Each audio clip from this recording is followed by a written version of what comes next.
Lagos moves to end northern control of cattle breeding business. I think so. Not go wake up before anyway. They break and the person go wake up. No matter how long you sleep, a time will come you will have to be up and about, and that is what is happening. Yes, Lagos State is taking the lead on this to end northern control on cattle breeding. Because they feel that they are the ones who breed cattle is what has brought about this kidnapping and what have you. So people give them the right. They just come around. They say they are giving their taking their cattle to greener pastures in the same vein, now causing evil and atrocity.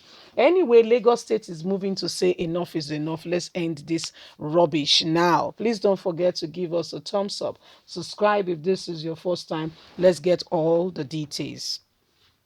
Lagos moves to end northern control of cattle breeding business.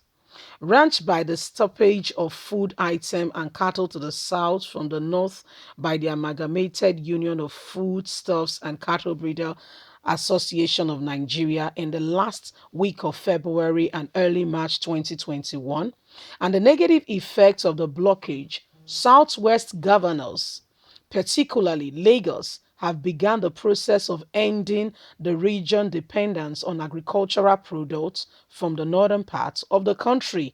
Good step in a good direction. When this happened, we said the resultant effect is going to be two ways. It's either the south become wise and begin to put measures in place to ensure that this does not happen again, or they remain foolish and this become a tool in the hand of the north to say when you're hungry you go come for more, just like Esau sold his birthright to his brother.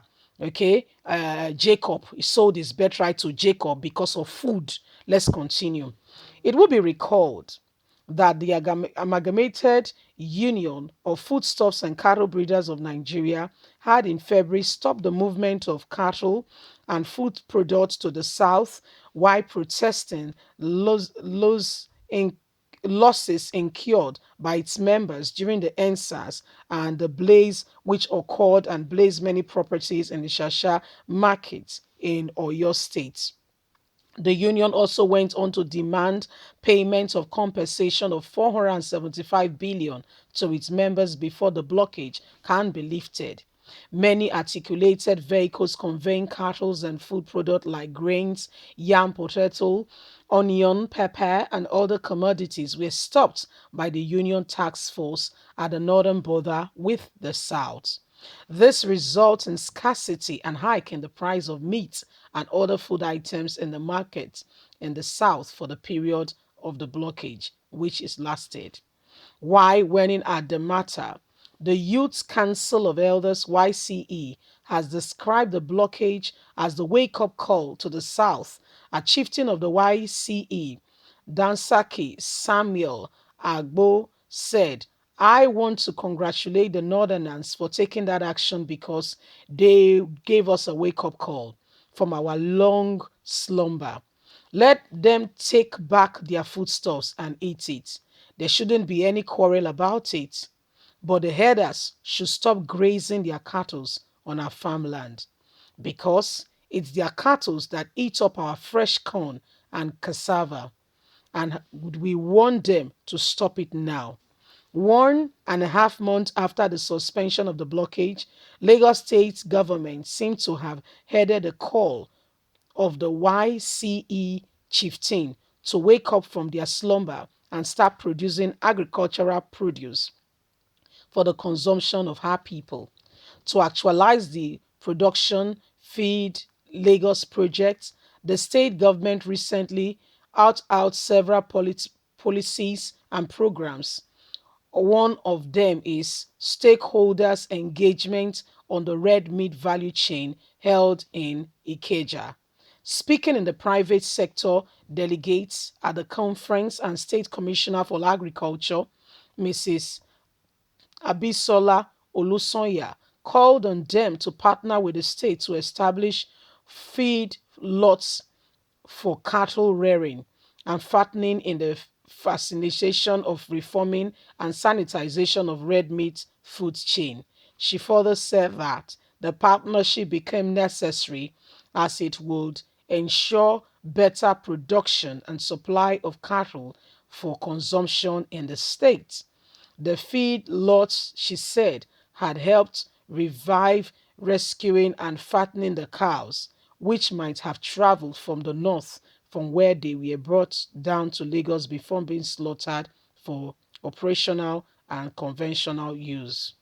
We have been having discussions around the transformation agenda centered on abattoir, transportation, markets, but there is reverse plan to have a more holistic approach to the red meat value chain.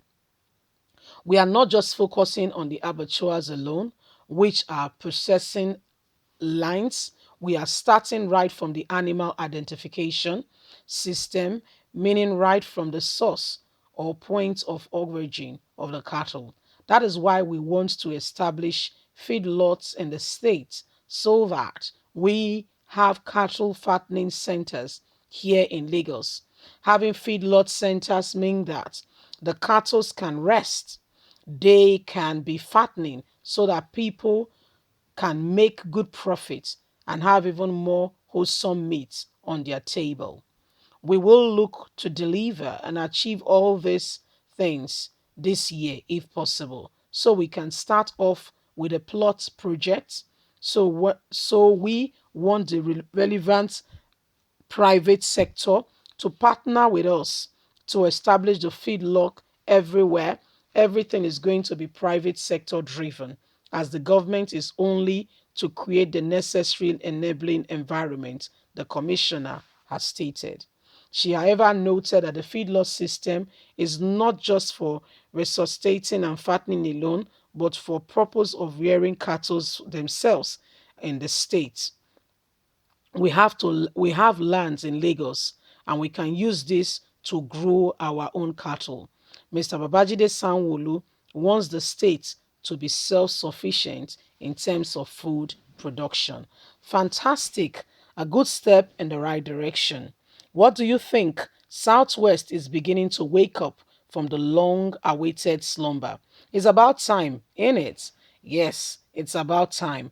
I mean, what happened in February, early March? Oh my word, it's unprecedented and must never happen again. Leave us a comment. God bless you. Bye for now.